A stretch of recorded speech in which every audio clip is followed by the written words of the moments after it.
Let's all stand for the Pledge of Allegiance. I pledge allegiance to the flag of the United States of America and to the republic for which it stands, one nation, under God, indivisible, with liberty and justice for all.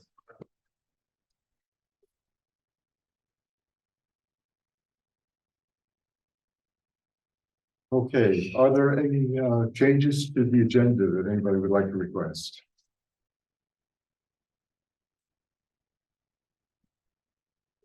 So hearing none, we'll skip the superintendent. No, sorry, I got that. Public comments. This is the time for public comments. Sections of public comments, and this is the first. All right. So the way to make your public comment is if you are in person, you can raise your hand. I can acknowledge you. You can use first name, last name, town of residence. If you are remote, you use the hand raise feature at the bottom of whatever screen you're on. That will allow me to acknowledge you. And then in that case, I can actually make it so that you can speak. Then you, again, first name, last name, town of residence before making your public comment.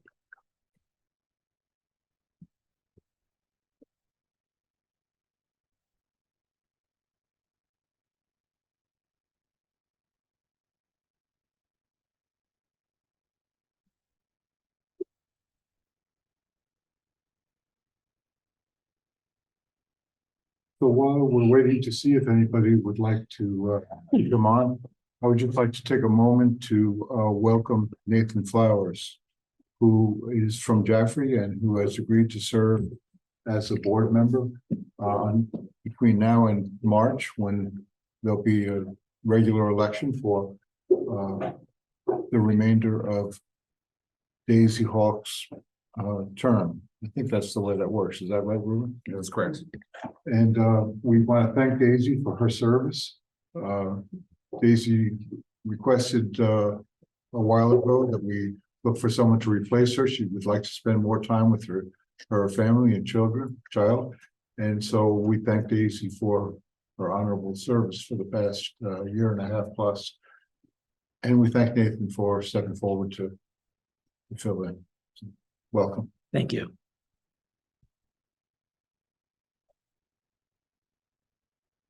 All right, I'm not seeing anybody online that wants to make a public comment right now. Okay, thank you, Joe. And again, there will be another section at the end of the meeting. And now we'll move on to the highlights from the superintendent's report.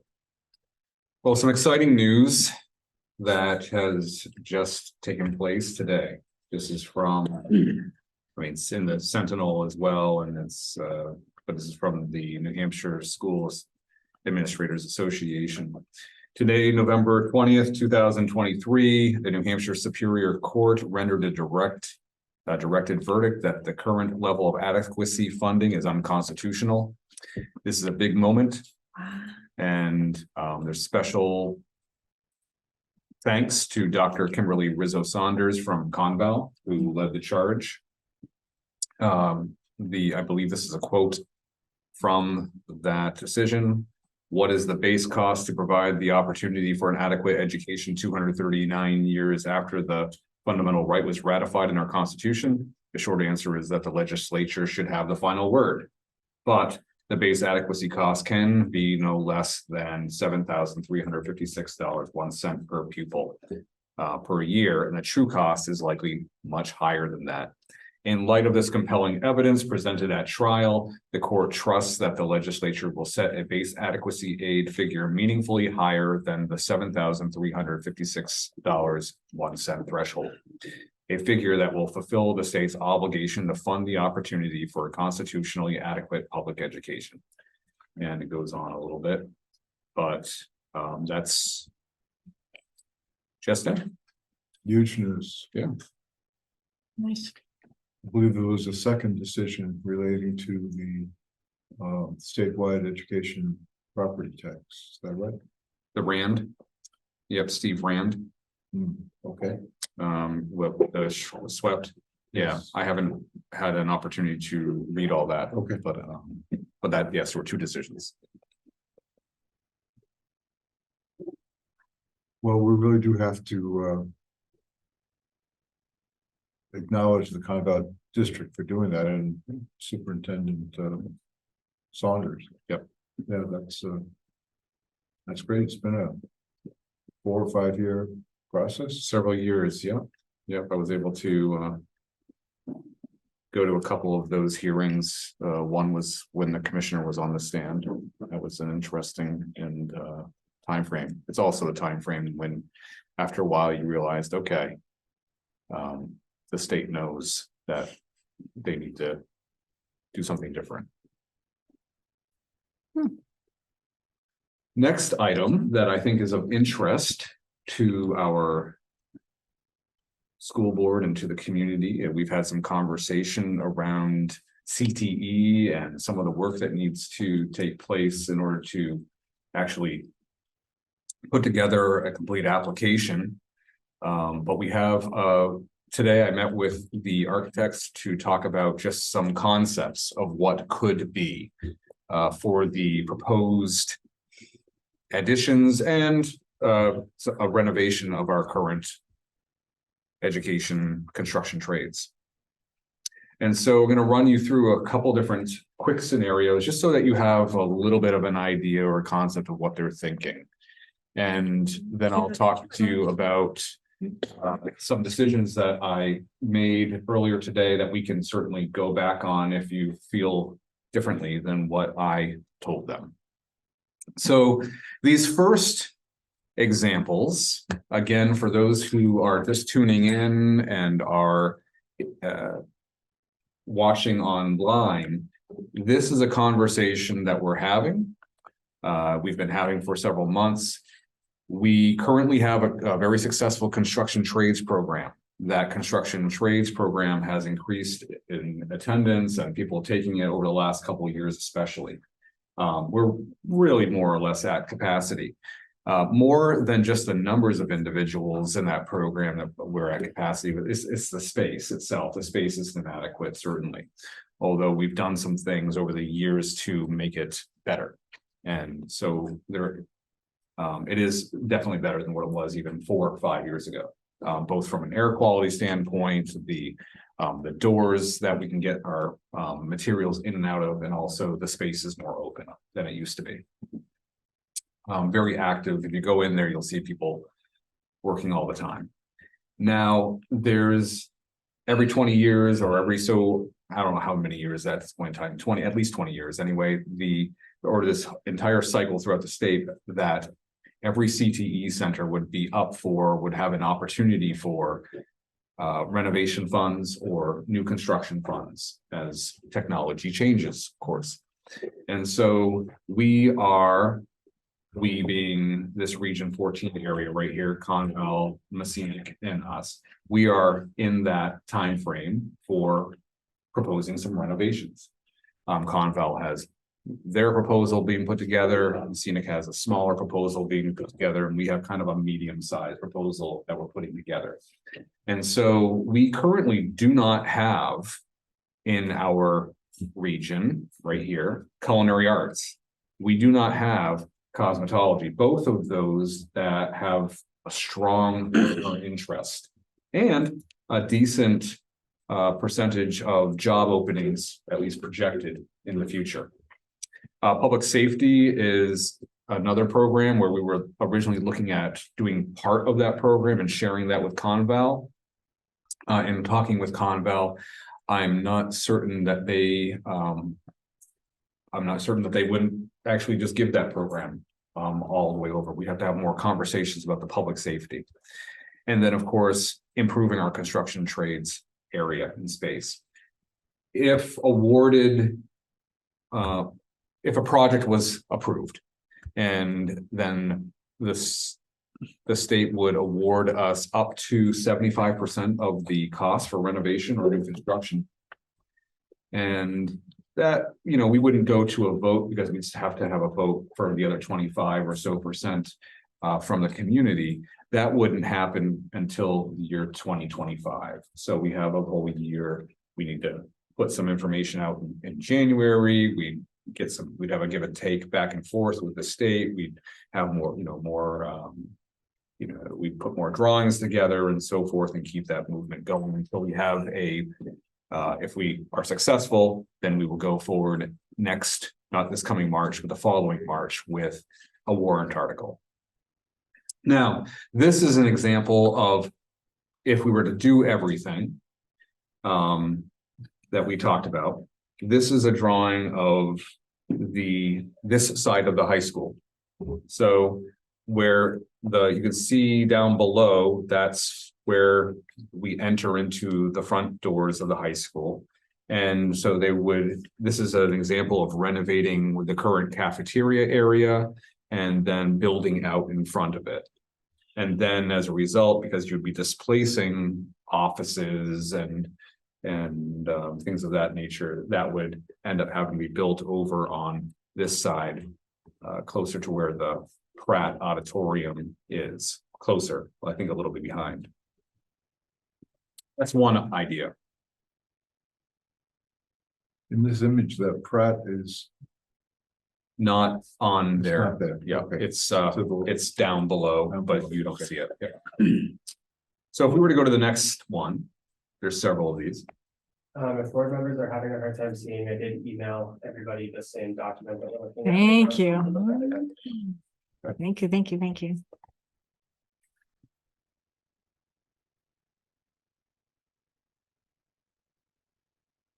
Lovely. This next one is I'm actually kind of fond of a little bit in that it's mostly all new construction, but really utilizes the entire yard there in front of the building. It doesn't displace any classes that currently or cafeterias or anything like that, but it really just takes up all of that grass space that we currently have out here. So it would be coming up fairly close to the parking lot area. There would be a courtyard that would be put in there for outdoor classrooms, where that's that shared yard space that it is. Maybe some outdoor seating for culinary arts, some construction trades could do some work out there, as well as public safety would have some space to do some things. Cosmetology probably wouldn't use it very much for anything like that. But you would see that putting this roughly 3,000 square feet together in that boxed-like way actually could really make this school seem a little more cohesive. Go to the next one.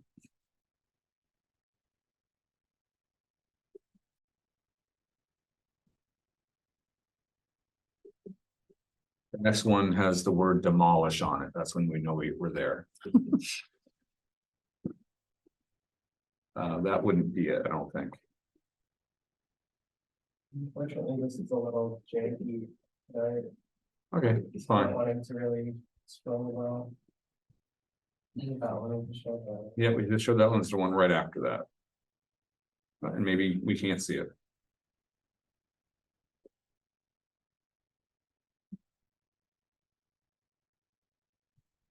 Oh, it was just waiting to, yeah, I was gonna say, it looked like the black and white piece of that was correct.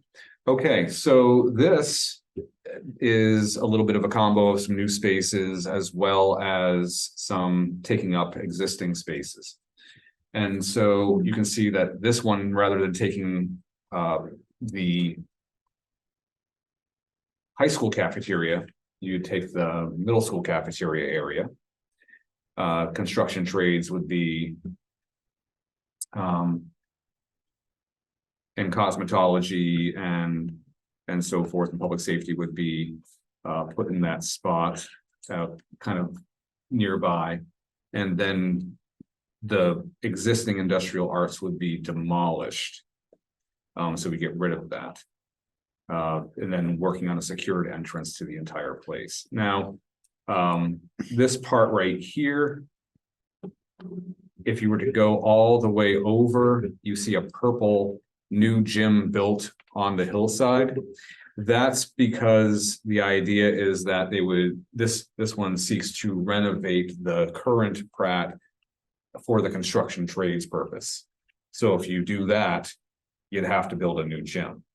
The questions, of course, lie there is if we renovate a space that exists for a specific purpose, would this project pay for the or the building of a new gym? Whereas it, in their minds, like it could be just building a new CTE area for either cosmetology or some other place. So what does it matter what's built, or if you're taking something else, you're just replacing it. The reason why they put this one on there is one, for further exploration. Two, because they realize that our gym is pretty small. They were talking about half the size of what a gym should be for this type of school. And it solves several needs simultaneously in their mind. But question would have to be with the state, does this kind of concept work with funding? Or from a school board perspective, if it doesn't completely work with funding, is it something that interests you to kind of pursue down the road, or maybe a phased in approach? That's another example. The next one.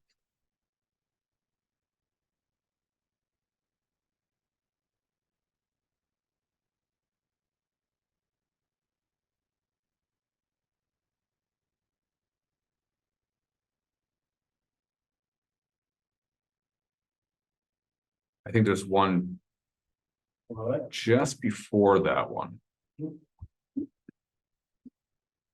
And this is also an interesting thought.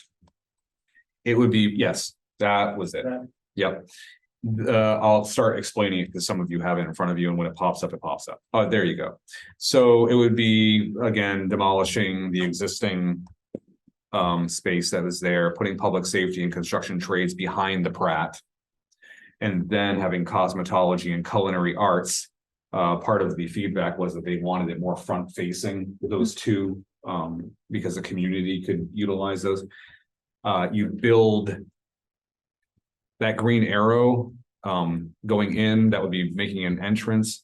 Really, the main entrance to that side of the building, which is the middle school side of the building where the SAU is above that green line. So those offices and everything would stay the same. But what you do is you would build out on that side of the building where there's some green grass, and it's really close to the parking lot, basically. And also take over where Bev Martin currently is in her space, which is where the it's like a fax room, or has some ovens in there. So we've done negotiations in there that's what we've been doing. And also the middle school cafeteria area. So there are some questions. I talked to them about the fact that when you take a cafeteria area, their assumption is maybe one cafeteria can be used for the entire school. That's easier said than done.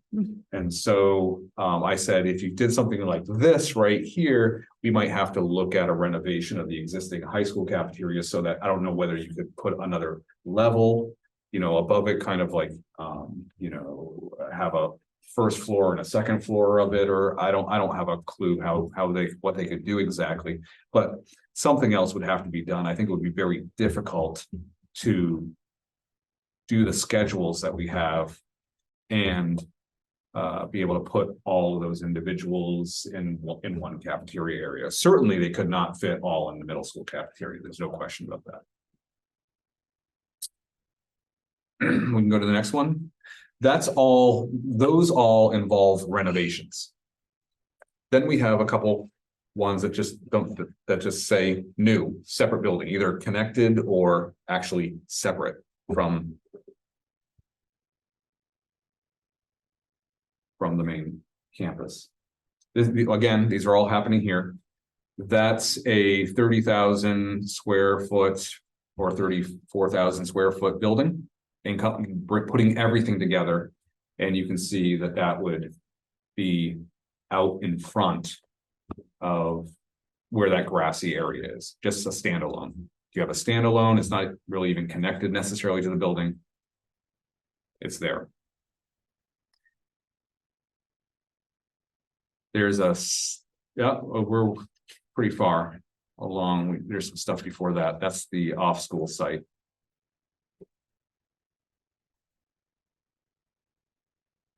There's supposed to be one in between these two, you're saying? I believe There was so. the first one that got skipped. There's the first one that got skipped, I think. Which is a standalone, and this one's interesting. It's a standalone that I believe would be attached to the facility out in front. And that's where the middle school, like where the basketball court is right now, the outside basketball court is, the courtyard area. And so they believe that they can put a 30,000 square foot building right there.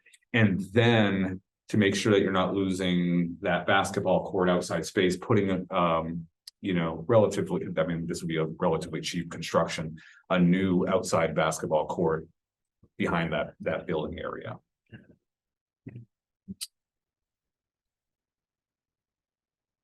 And I think there's one more, there's a standalone that's apart from the building that they would say could be built where the hill goes down. So it's off to the side using part of the grassy area, but you know, building where it has some elevation.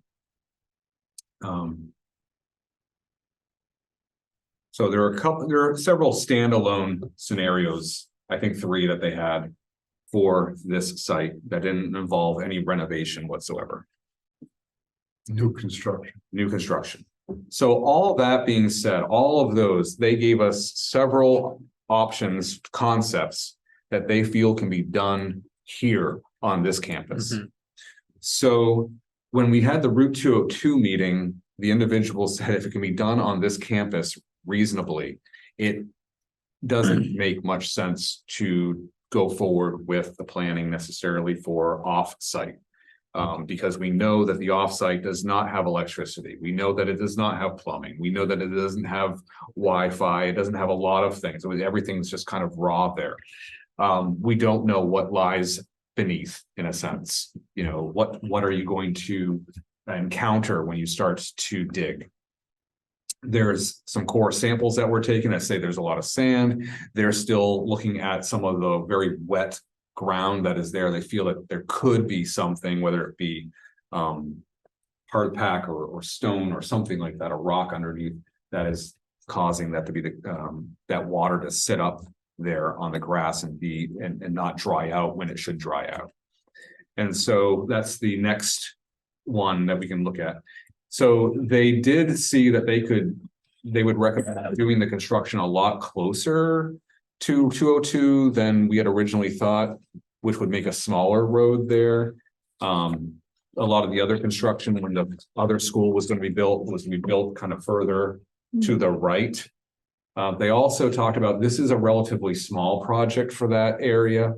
So if you had the other school there already, this would be a great project. Obviously that would be the place to go and this would work out really well. But the other project was much bigger. And so just like Jeff Clark Cavan, who was on our member from the Route 202, when you have these 2 peaks in a sense that are buildable, like these 30 acres, when you have to flatten it out, you can use that as fill. So there's a lot of benefit from, you know, you're not having to bring so much in. Here, you don't get that benefit. You're going to be paying for everything. And so, you know, minimum of a couple million for the road. You're talking about, you know, whether they'll pay for parking or not. They're not sure. You have parking here already. Certainly, they're not going to be drilling wells and things of that nature. You know, there's a lot to think about here that's going to cost a lot just for the infrastructure itself, just to get things started. And I think that timeline, if we were to develop this Yeah. plan, you know, regardless of whether we had an option here Yeah. or there, if we were to pursue this option, I think we'd be extremely challenged to develop a real solid plan that would be acceptable to the state by mid next year. Just knowing the complexities involved and the timelines We would have in to order to get that. completely information. ditch all other ideas, And it would still be a challenge and it would be a challenge. Yes. that you may not even get there, right? Yeah, it would be a tougher one. Yep. And it would most certainly cost the community a lot more because a lot of the costs, many of the costs, millions of dollars of costs would not be covered within any of that state funding. Yeah, 5-10 times as much, who knows? I don't know. It's quite a bit. Well, yeah, I mean, I think your infrastructure would probably, you'd be paying that plus, yeah, absolutely. So there are a couple different variations. You can take it, there's another one that you could look at, but knowing that we had this conversation with the Route 202 committee, they were unanimous, believing that we should, if we have a reasonable option on site, that's what we pursue. There's transportation, there's staffing rationale, there's safety issues, all of that. There's so much to think about that is taken away, all that thought is taken away from it being on this site. Coupled with the fact that 15+ years ago, the community decided that they were going to not build a new school. Now we can go back and question that decision because it would have been paid off for by now, and you wouldn't have had to keep on putting money into pipes and HVAC and everything else that's going on. An HVAC system that throughout, this school was a quarter of what that entire school would have cost for this community. Back when there was 45% to 50% building aid, that ship has sunk. We're here, we got to keep on, investing where we can with what seems reasonable and appropriate. And then,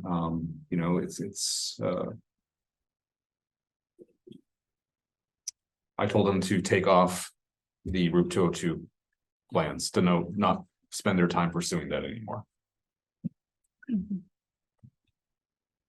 Sounds reasonable. I told them I didn't think that I was going to call them tomorrow and renege, but if you felt that it was smart to perhaps continue to go that route, I could do that. But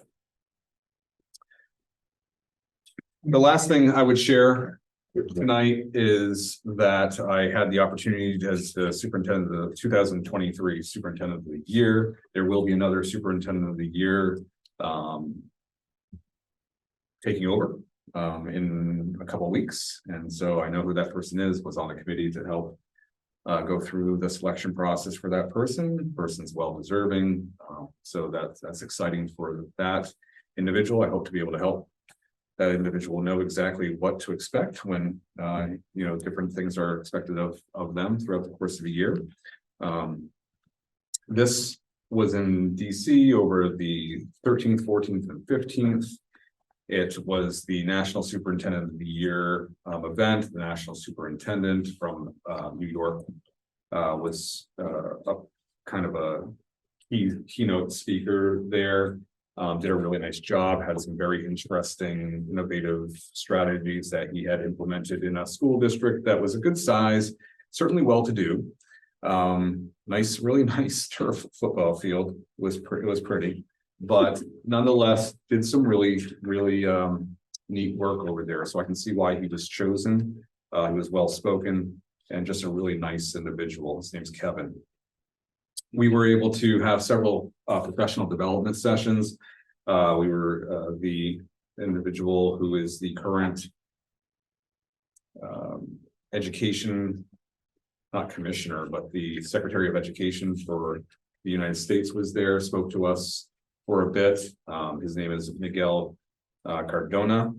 And then we had several other opportunities for professional development around AI or artificial intelligence. We went to Google over there for several hours and did a lot of small group work. Got some books and the future of education and had conversations around what the speed of change in general in society, certainly what that means for education, and then how to utilize artificial intelligence for the future of education. It actually fits the way that they discussed it. They talk about artificial intelligence as a partner. They believe that, and we already do in a sense, but that very few of us are going to be working without an artificial intelligence partner, whether it be a robot, whether it be tools online, whether it be some sort of resource that's been purchased.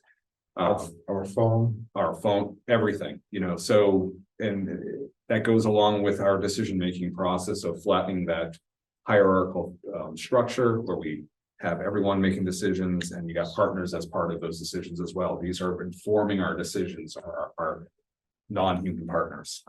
And so very interesting. We have a lot of thinking to do in the next several years around artificial intelligence. We, meaning us, but I think we as a society in general, and certainly public education. Had some other really great conversations around national conversations around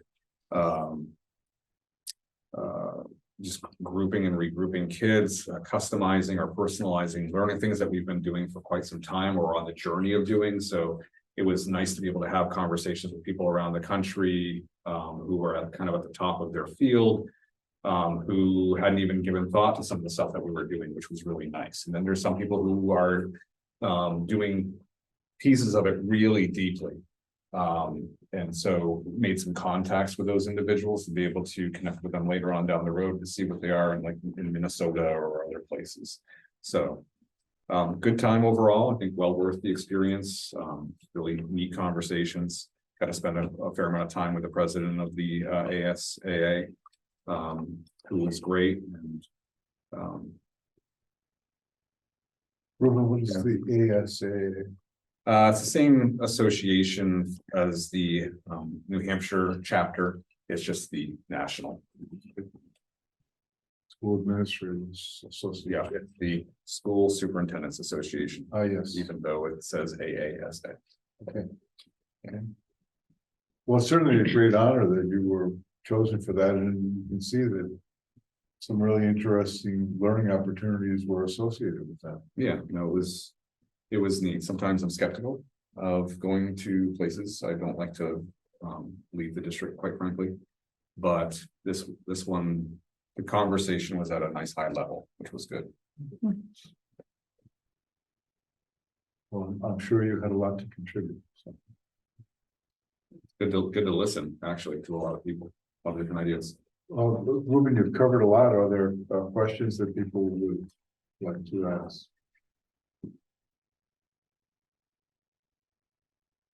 The CTE options, what's the next step?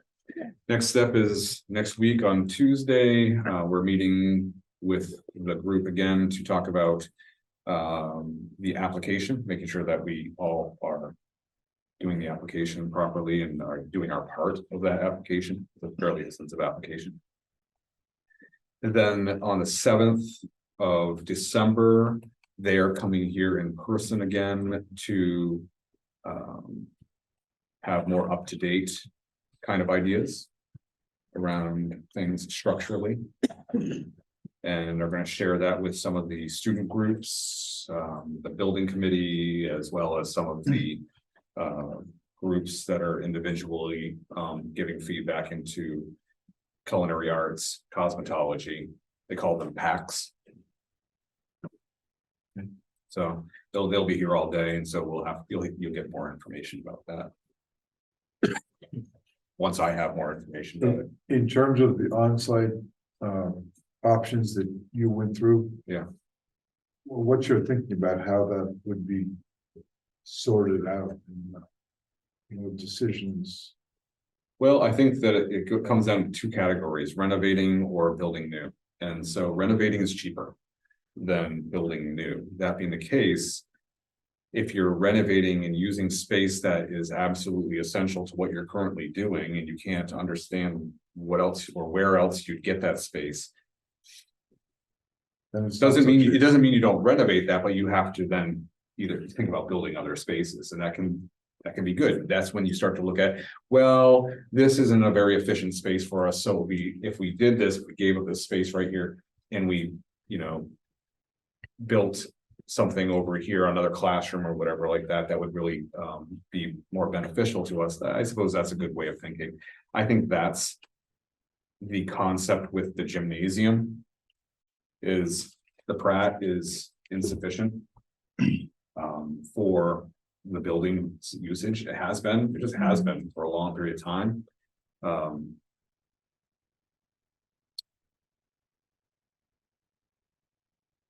I would think that we would want to really know what the funding structure is for that before going forward.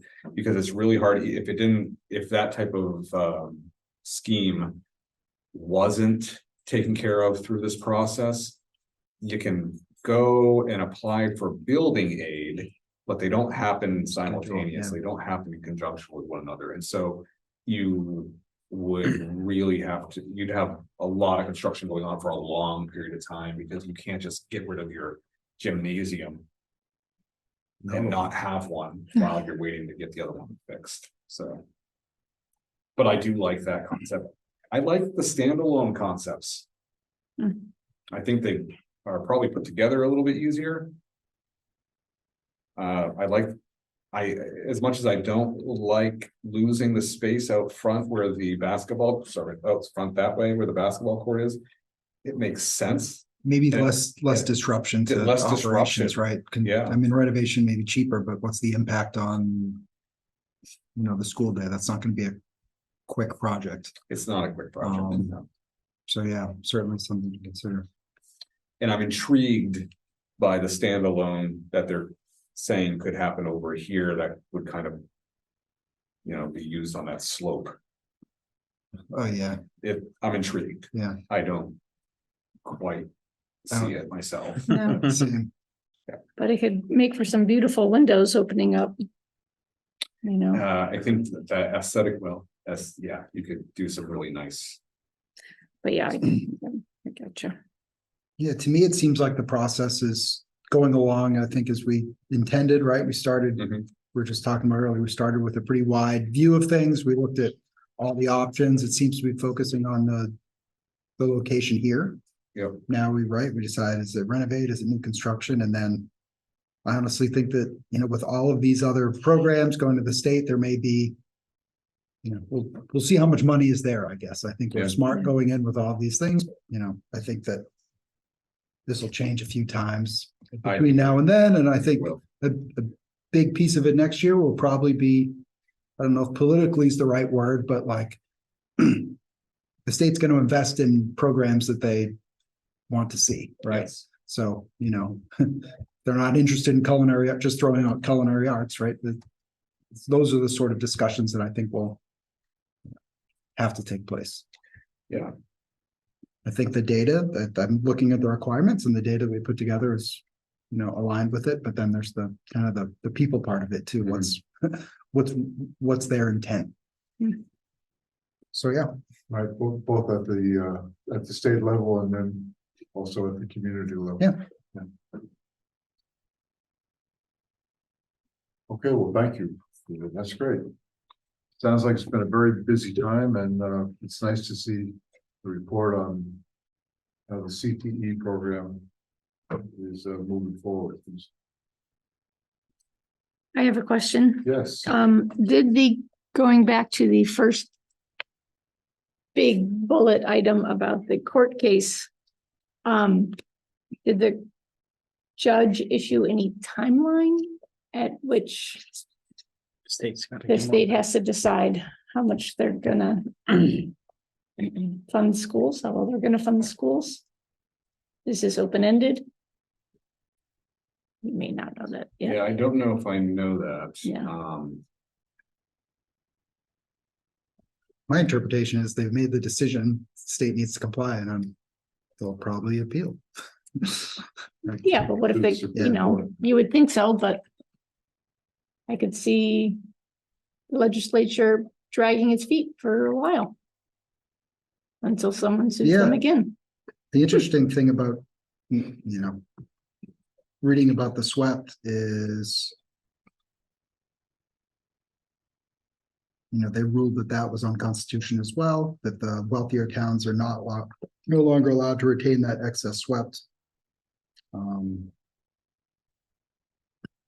And that's for this tax season. That's for this tax season. So that was clear about the timing. Wow. Yeah, I'm looking at the Sentinel article right now. Changes afoot. so potentially the second ruling, the SWEPT ruling could be implemented and then with appeals, the other decision may take longer to resolve. And one person I always like to hear from when it comes to these things because of his experience and wisdom is school board member Mr. Iker. Well, Iker, what do you think Charlie is likely to happen next? It's a political decision. I mean, anytime you go to the legislature, it's a political decision and they can come up with something that's totally out of whack. And say they're doing the right thing and then turn around and go back to court again. So, it would be nice if they would decide that they were going to do something quickly and the right thing, but when you get involved in politics, you know, you gotta deal with the fact that different people want different things because they come from different communities with different property values and so forth. So my feeling is that it's gonna take a while. Yeah, thank you for that insight, Charlie. I don't know why I'm, You know why you what? No, you, I don't know why I'm the guy you picked at. well, because you've been through some of this several times and seen how the processes go. Yeah, I will say that I have had some dealings with state reps, you know, one state senator, yeah. And they do the same thing. They talk a good game, but nothing ever happens. Well, we know that our taxpayers, not only in this district, but around the region, around the state, really are feeling the pressure, so. I guess we've got to keep talking to our representatives and ask them to do what they can to get us some relief. We'll see. Well, okay. Why don't we move on to our consent agenda? I would like to pull out the waiver request. Okay. So we'll remove the waiver requests. And other than that, I think we're all set. In terms of the only minutes on here, November 6th, and I believe we're all here. I'll make a motion. Yes, We should pull the minutes because Nathan wasn't a board member at the last oh, meeting. yes, thank you. Good point. That being said, he was here. True, true, yes, right. Can we get a rule? Oh, Yeah, we should all right. pull, we can pull that. So then we will pull the minutes also for November 6th. In recognition that Nathan has just joined us. I'll make a motion to accept the consent agenda as amended. Thank you, Lisa. Second. And thank you, Charlie, for the second. Okay. All those in favor, please signify by saying aye. Aye. Oppose? Abstain? And Nathan, I think that in this case, you are supposed to abstain. Oh, no, you're not, sorry. It's the next one. Okay. Because so we that removed the motion other thing, yeah. passes. Thank you. That motion passes as it was amended. And now let's talk about the minutes. I'll make a motion to accept the minutes from November 6th. Thank you, Lisa. I'll second. And thank you, Christine. Okay, all those in favor, please signify by saying aye. Aye. Oppose? Abstain? And Nathan abstains. Abstain. Thank you, and that passes 5-0-1. Thank you. And then we have the waiver requests. Would somebody like to make a motion? In reference to the waiver requests from the Rin Recreation Department. And the Jaffrey. Cub Yeah, Scouts. I'll make a motion to approve the waiver of facilities fees submitted by the Ringe Recreation Department and the Jaffrey Cub Scouts. Okay, thank you, Chris. And do we have a second? I'll second. Okay, thank you, Lisa. So all those in favor, please signify by saying aye. Aye. Aye. Opposed? And so that passes 6-0. Oh, abstain? Abstain. Okay. So thank you, Charlie, for chiming in. Before Yes. we move on from the consent agenda, excuse me, I have a question.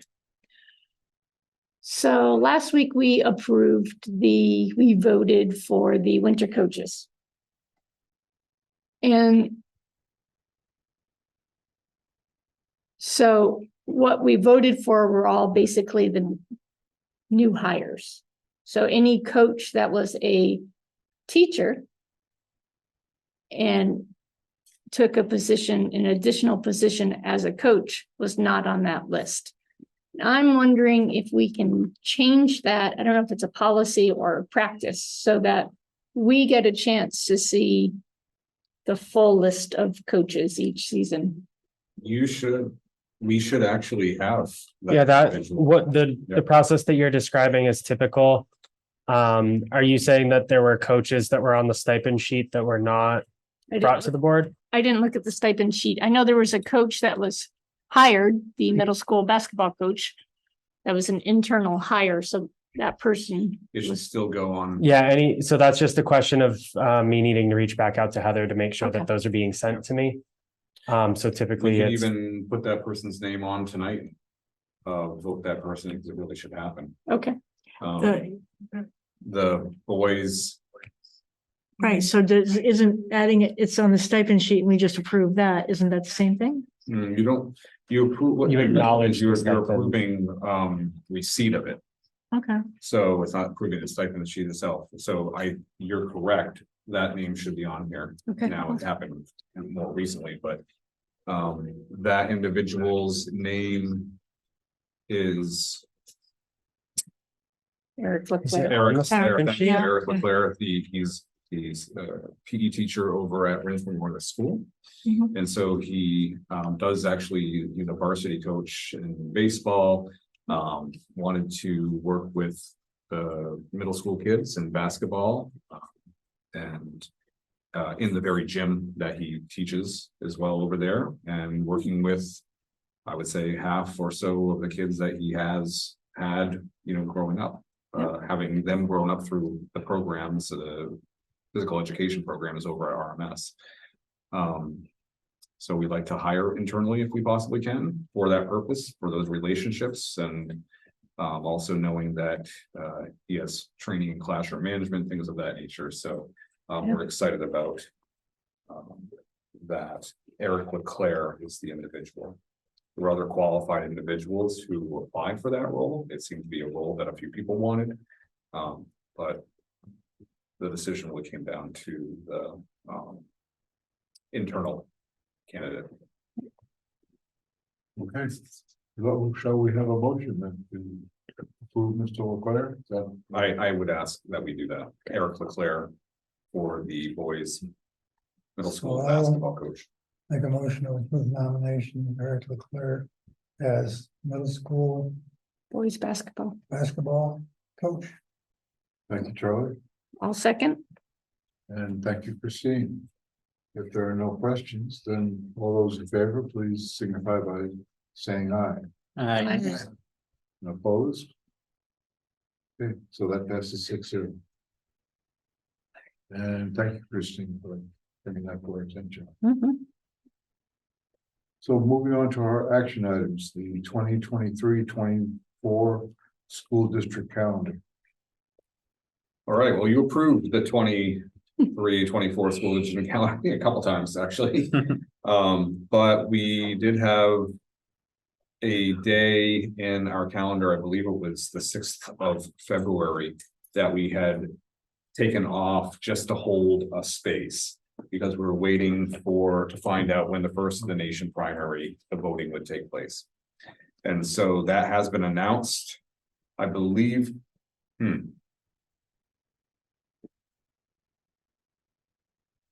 I believe that's gonna be the 20, is that the It's the 23rd. 23rd of January? Okay, so that is the one. So we'll be moving the date from the February 6th to January the 23rd. And we're correct, that would be a teacher and para workshop day. I believe, Yeah. Yep. That's what it was listed as on the old calendar. Right. February 6th was a teacher para workshop day. and we, by policy, don't have school when voting takes place in the school buildings.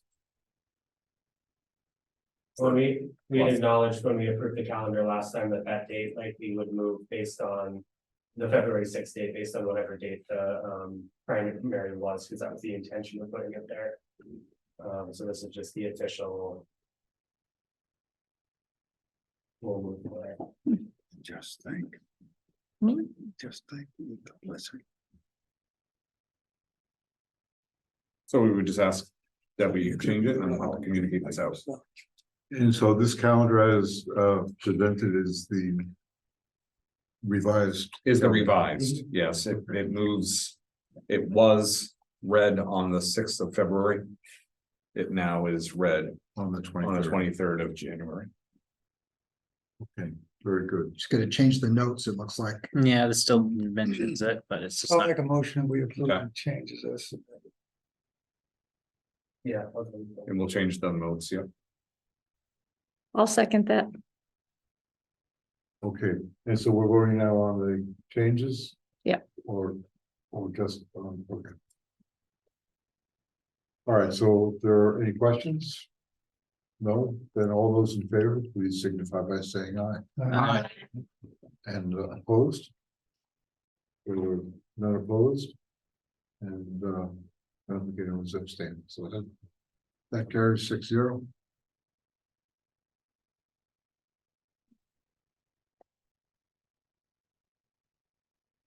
So this, we talked about last time.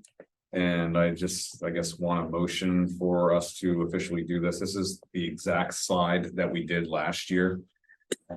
Basically, the recommendation was to provide the superintendent with the ability to choose a snow day versus a remote day. That all remote days would be interim remote days, meaning there's a 2-hour delay. There's reasons for that, for kids, parents, and for the instructors, especially if, there's inclement weather. Pre-K and K, we are not going to be sending home digital devices with them, therefore, letting them have that day as a snow day, so they always get a snow day. Plus, those are the 2 grade levels, in a sense, that are not required by law. And then you have elementary remote days will need to be planned for in advance, meaning we will want to look at the weather forecast and say, oh, it looks like in 2 days that this could take place. So get ready for that. So we would want to tell them ahead of time. Middle school, high school tend to be a little bit, they have to do some planning as well, but because they use Otis, because they have digital systems moving all the time, so it's a lot easier to just kind of go seamlessly that way. The logic is on your right.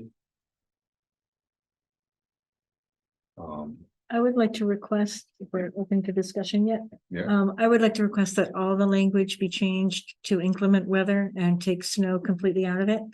The heat that we had recently where schools had to close. Thank goodness we did not, but there were places where it was extremely dangerous. Sure. And that is very likely to happen again. So I think that we should change it and get rid of snow altogether. I think inclement weather says what we need to say.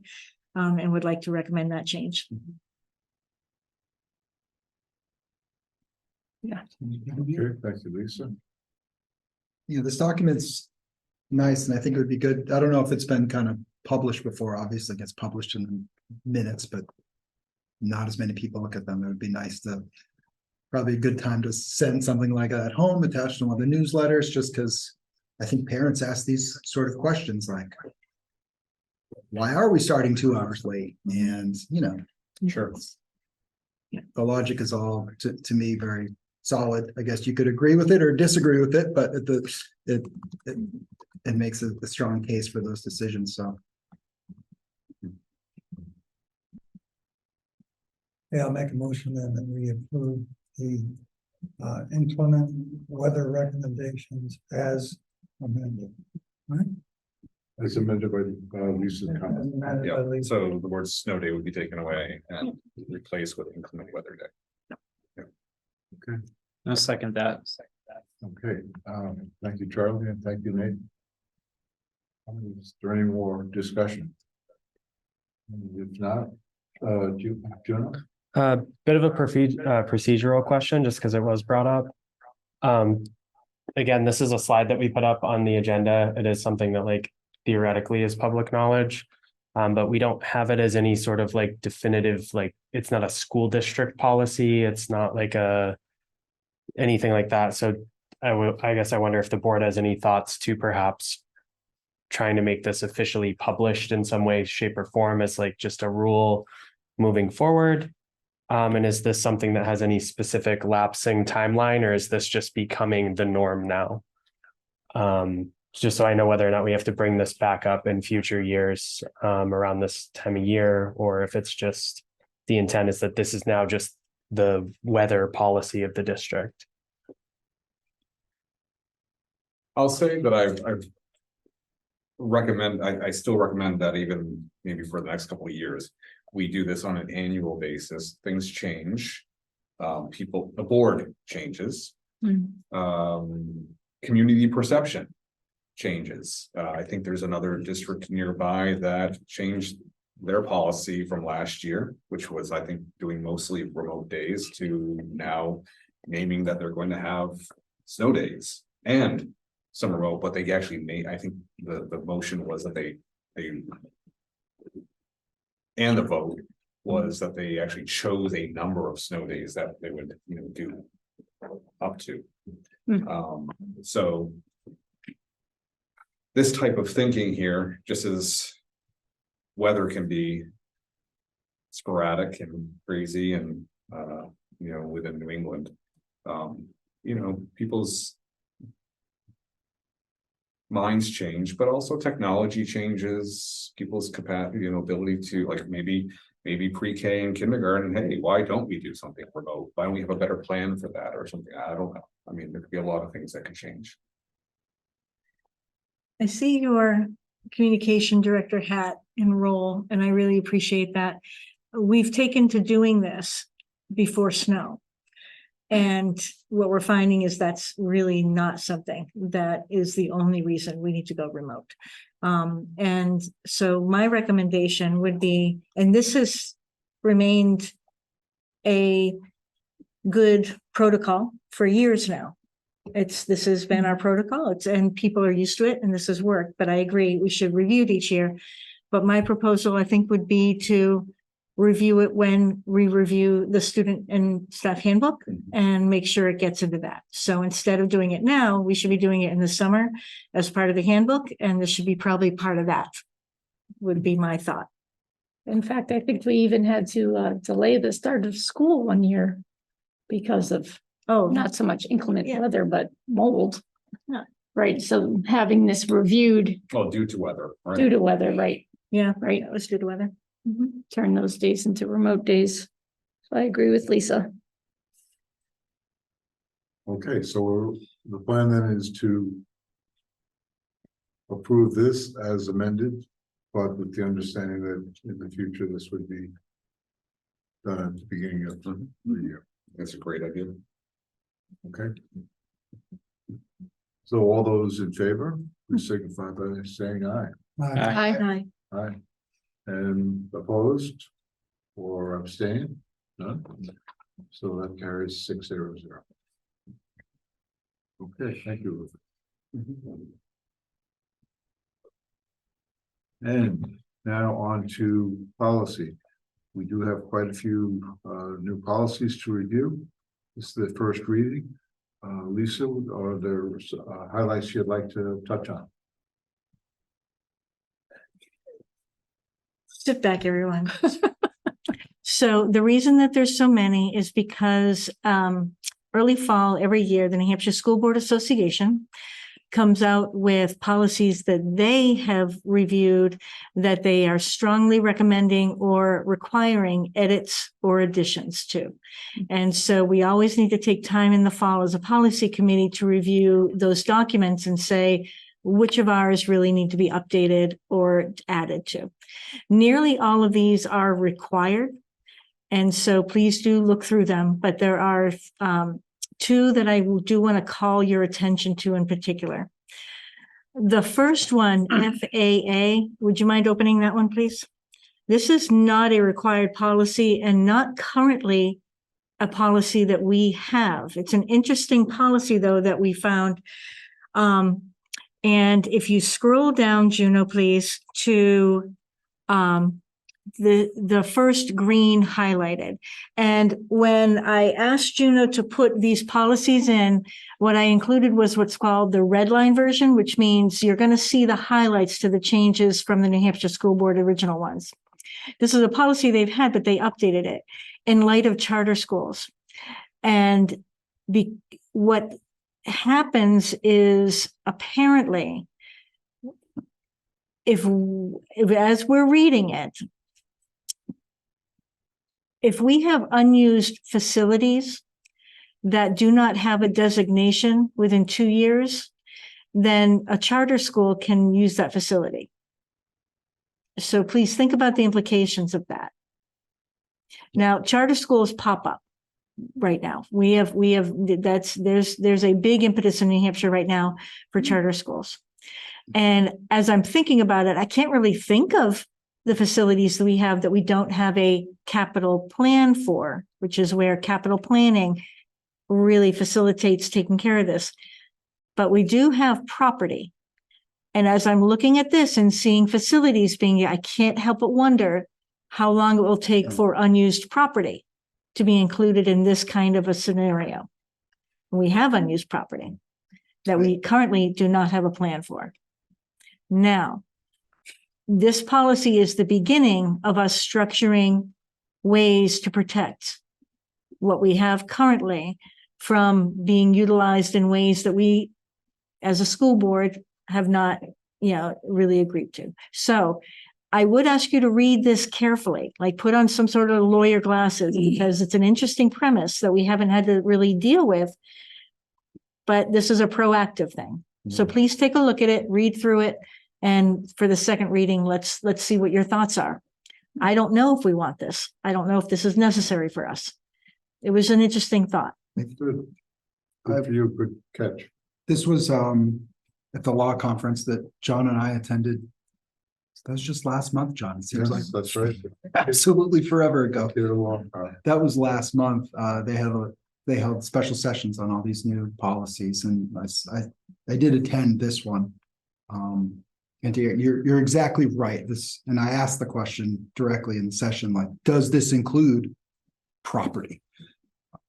And the answer is no, but not now. But right now, And to me, I see this policy as a really easy way to protect our interests, right?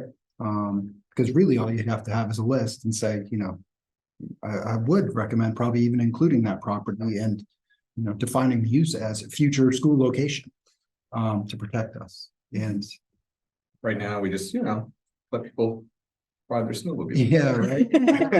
I really strongly recommend that because it could change going forward, or the interpretation could change.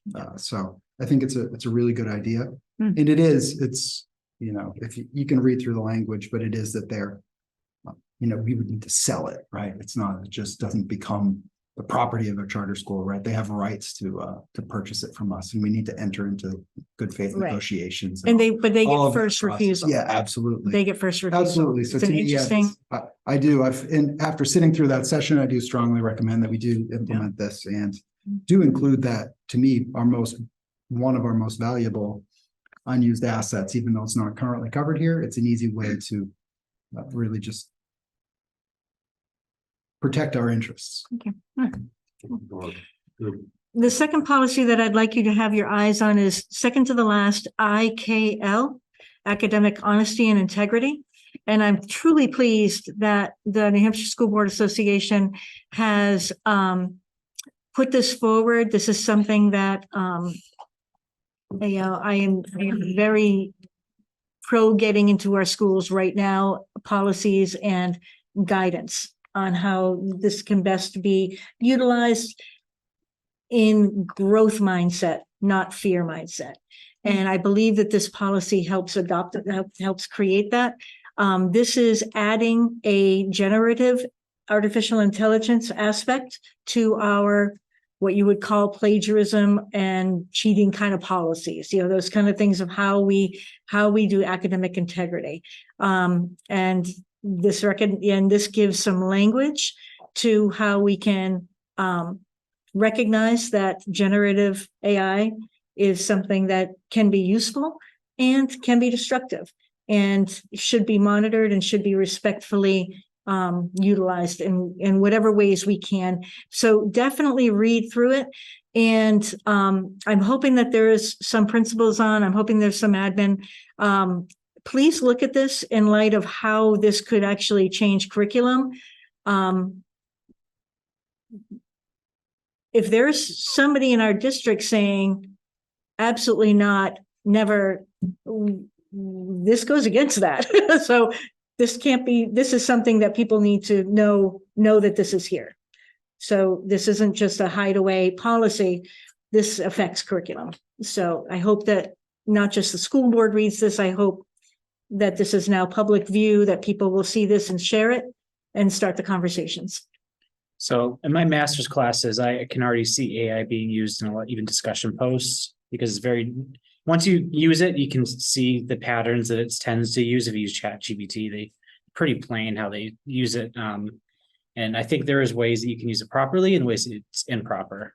So I think it's a good thing to start with right away before it starts getting, I'm sure there are some students that are already using it. I mentioned in masters because adults tend to grab it quicker than maybe some of the younger kids.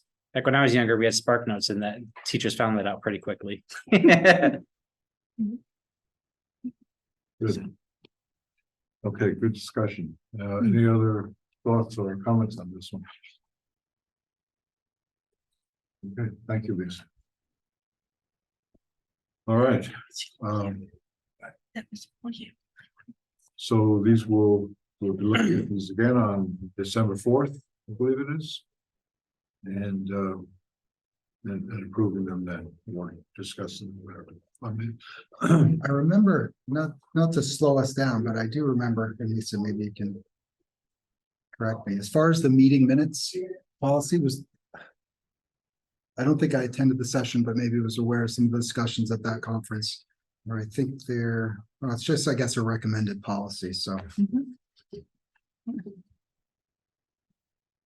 Yep. So he's talking about BEDG on meeting minutes. Do have, it looks like we do have time to adopt that policy, but I thought there was some sort of associated deadline with What it changes, again, the green highlighted areas, what it changes is dating on sealed and unsealing and the process of unsealing minutes. So, and timelines on that. So that was the main highlights on it. yeah, I guess we can review it next time. I just wasn't sure if there was a deadline in which we had to have. No, because it's recommended, yeah. Policy. Yeah. But there is an RSA. All right, yeah, we'll talk about it next time. 91A does give you some dates. Yeah, I think there's some dates which we have to.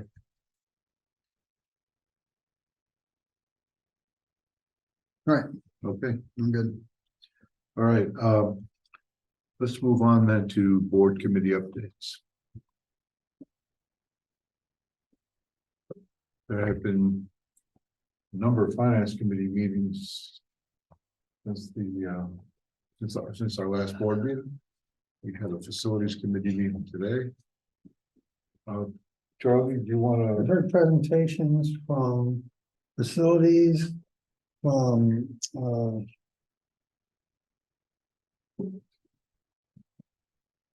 technology, from all of the schools. The grade schools, yeah, All and the schools, high school. And the only one we're waiting for is SAU, and if we have that on the I gotta look it up here. 29th, I think. At 11 a.m. on a 29th.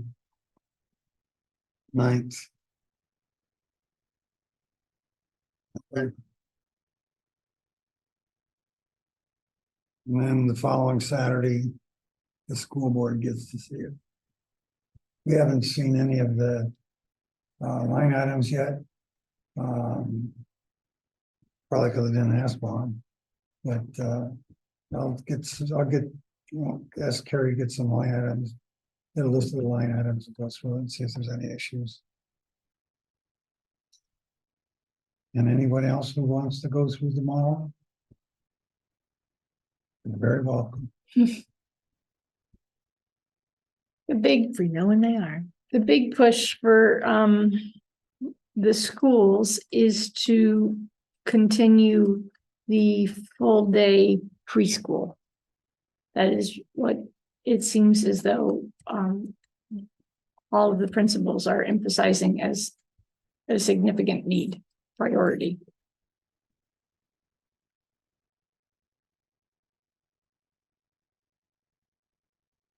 Yeah.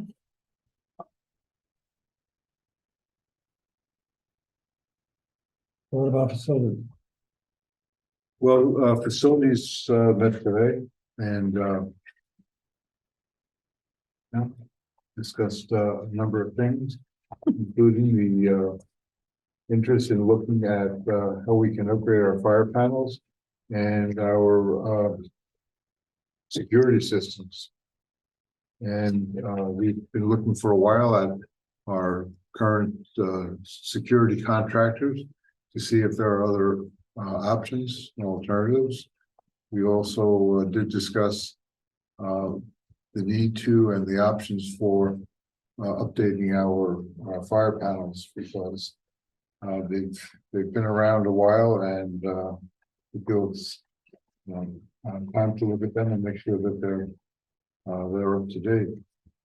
And we also discussed our fields, and I guess I would ask Christine if you have any other comments.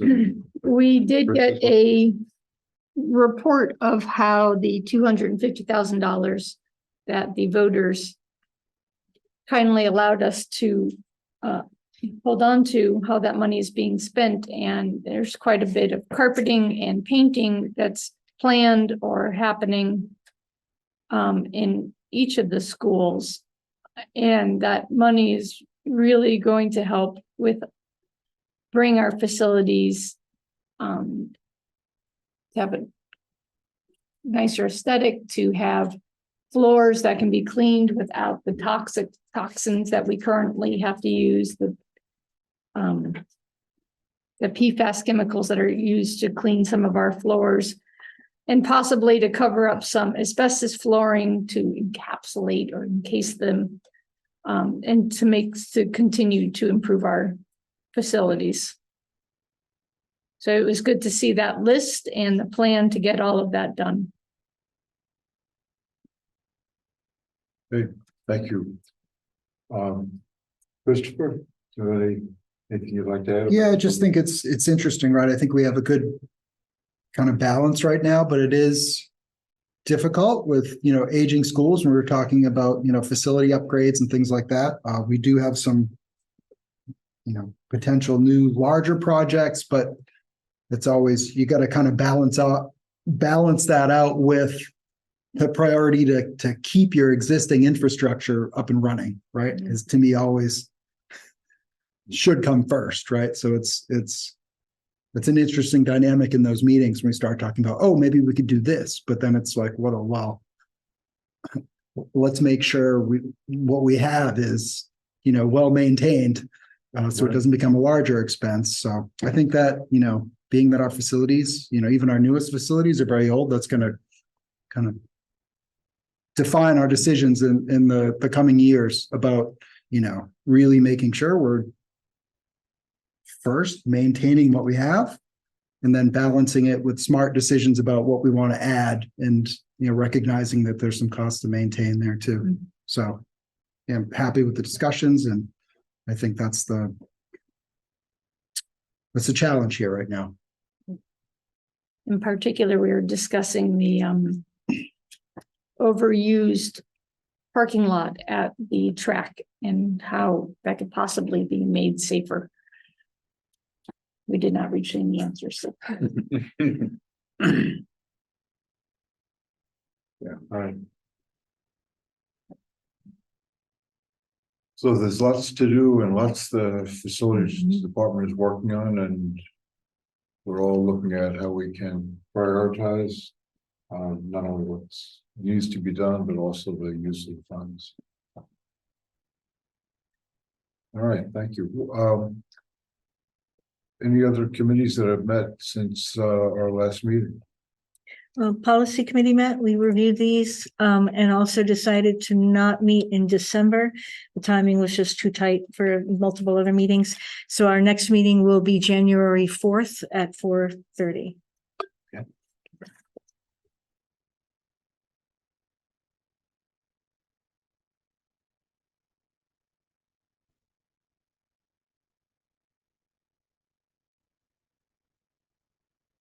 All right, well, if there are no more committee updates at the moment, why don't we move on to public comments, our second session? I don't know if anybody else has come online or any of our online participants have questions, but I'll just do the quick run through real quick because I see a couple of different people. I think they're all regulars, but just to be safe, again, if you're online and you want to make a public comment, use the hand raise feature at the bottom of your screen. That'll allow me to recognize you and allow you to speak, be heard in the room. Just use your first name, last name, and town of residence and adhere to the policy up on the screen.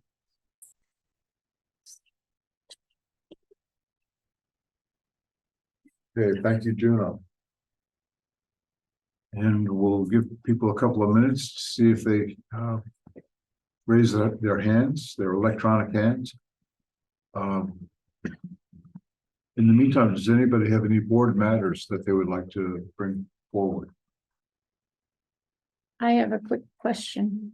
I don't remember how we handled this with Forbes, but does Nathan, does he get assigned to committees? And if so, how does that shift everyone else around? Good question. Good question. One way we certainly could do it is to ask Nathan to take on committee assignments that Daisy had. However, that's not the only way to do it. So I think that's what the point you're making and the question you're asking. In Daisy's committee assignments, just for I know she's on education, Policy. communication, policy. I think those are the three. I think she had also agreed to be a representative for any of the CTE like PAC meetings that happen every now and again. I'll look for the definitive list if seems like nobody else is hollering that Daisy's on another one. So I think those are the three. Typically it is three. She's not on policy. I think she was on goals. She was on goals, not Yeah. policy. No policy. Okay, so those would theoretically be good policy or good committees on because communication meets 4 times a year. Goals meets same 4 times a year. And then education meets once a month, which is the I believe it's the second Thursday of the month. Second, third. Yeah, the second Thursday of the month at 4:30 in this room. So that would be the one that would be like a defined every month meeting. Mhm. The other two are typically set more based on like when people are available in kind of a quarterly manner. We do have another communication committee coming up soon. So if that was something you want to be a part of, I could loop you in on that conversation. But those would be the 3 at this time. Yeah. I don't know if Forbes had filled in on any of the committees. I don't remember. I'm if he open did or to just taking over whatever Daisy had, and then we'll go from there for the next few months. Okay. Okay. Great, Nathan. We'll Thank you. make it easy. And Christine, thank you for bringing that up. I was gonna bring that up and I got a little. I don't know, scared. I didn't bring it up because I didn't know if that would even be applicable for a few months, but if it is, then yeah, I'm willing to help. Thank you. So your next defined meeting would be December 14th at 4:30, and that would be education. Okay, And I'll make sure that you're put on that email list. that'd be wonderful if you could. Thank you. Okay, great. Thanks, John. I assume we have no public comments at the moment, Nope. and so it sounds like Charlie would like to move forward. I'd make a motion to adjourn. Thank you, Charlie. Looks like we have a second, so I guess we're gonna have to, Guess we're gonna be here all night, yeah. Second it. okay, thank you. Boy, Jason, I'm glad you're here, thank you. Thank you. Okay, all those in favor, please signify by saying aye. Aye. Okay, opposed? Mhm. We are adjourned, thank you.